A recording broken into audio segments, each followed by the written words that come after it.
I don't think we're going to have any rate cuts from the Fed in 2024. That's right. I do not believe through the rest of the year the Fed is going to make one rate cut to the federal funds rate. Now, a lot of people are expecting 3 more rate cuts. Even the Fed themselves has talked about doing 3 more rate cuts. But you know what? At the beginning of this year, they were predicting 6 rate cuts, and none of them have happened. They have decided to keep the rates higher for longer. And that's something I want everybody to keep in mind. And what my opinion is going to be is rates are going to be higher for longer at the Fed and in terms of mortgages and other lending that we take as business owners and investors. Now, here's why the Fed funds rate matter. If we look at the graph here, you can see whatever the federal funds rate is at, lending, whether it's a mortgage or you're a business getting a loan at a prime rate, there's usually a spread of about 2% between what the Fed funds rate is at and where, say, a 30-year mortgage is at. So if the Fed funds rate is at 5.25%, a mortgage rate might be at 7.25%. There's always a little spread there because that's what the bank needs to make when they're lending you money. So conversely, when the Fed reduces rates, and let's say the Fed funds rate goes from 5.25 to 3.25, we might actually see a 5% mortgage rate. And that would be great for investors, people trying to buy rental properties for investment purposes, and actual individual homeowners going out trying to make housing affordable. Now, conversely, if the Fed funds rate goes from, say, 5.25% to 3.25%, a mortgage rate is probably going to go from 7.25 to 5.25. And a 5% mortgage rate is something that is going to make housing more affordable and will also have an effect on commercial and multifamily real estate, which can also help drive down rental prices because it makes more affordable for a landlord to own a property as well. So this rate matters big time in our economy. This is a huge driver of economic growth and in slowing economic growth, and that is why everyone talks about it so much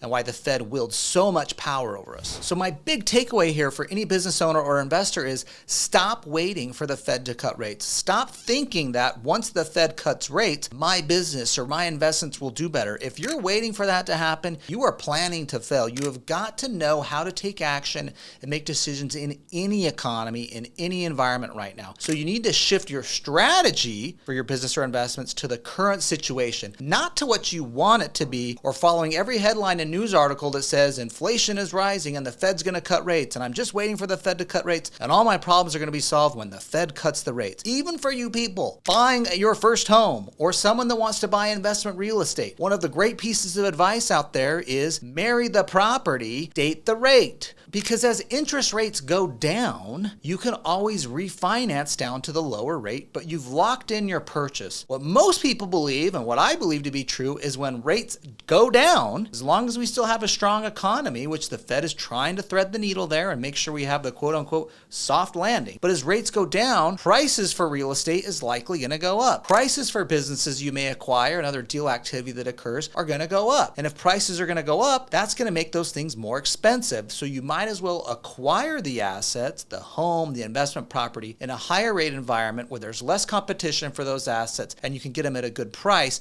and then later refinance out at the lower rate of interest. Okay, so let me give you a little more facts and details from the Fed themselves on where they're predicting rates to be. Now, again, if you follow this rate and add a couple percent on top of it, this can give you a good idea of where mortgage rates are going to be in terms of a 30-year mortgage. So right now, you can see here in 2024, the Federal Reserve Committee itself, the FOMC, that determines what the Fed funds rate is going to be, is predicting it to be a little below 5%. Now, right now, we're at 5.25% to 5.5%. And so then predicting it being below 5% means the Fed themselves right now believes that the rate is going to go down. Now, you already heard me say, I think it's going to be higher for longer. Why do I think that? Because the Fed's been doing this for a whole year. They've been saying that they're going to go down to this lower rate for the entire year, yet they have not done it yet because we've still had higher inflation. Remember the graph I showed you at the beginning? They are still not even close to their target rate of 2% inflation. Now, even if the Fed starts to lower rates, they're going to do it slowly. They're not going to do a 1% drop in rates. They might do a 0.5% or 0.25% drop in rates. They're not going to drop it quickly. And so even if we see a rate cut this year, it might be a 0.25% or a 0.5%. It might move sentiment and feelings and all that type of stuff. But from a real deal, a real analysis, a real rate type environment, it's not going to drive it quickly. Now, the Fed might move the rate down, but if they do, they're only going to move it down 0.25% or a 0.5%. They are going to go slow and test the waters. They have not moved rates over the prior 6 meetings because they've worried about the economy going on a tear. They've worried about the stock market going to new heights yet again. And so in order to combat the inflation, they have to keep expectations in check. So if they they do start ratcheting rates down, it's going to go slow, which means mortgage rates are only going to be affected nominally. We're not going to see drastic changes in mortgage rates. The 2% and 3% mortgages, we will never see those again. Do not expect those. Maybe a 4%, maybe a 5% rate is going to be great, but we are not going to go back to the 2 or 3% mortgages. Now, the last thing I think is really important for people to know is where are rates going to be over the long haul. Even the Fed themselves is predicting about a 2.5% to 3% long-term federal funds rate. In other words, once they make all their adjustments and they feel we're back to a normal economy, what should the steady federal funds rate be?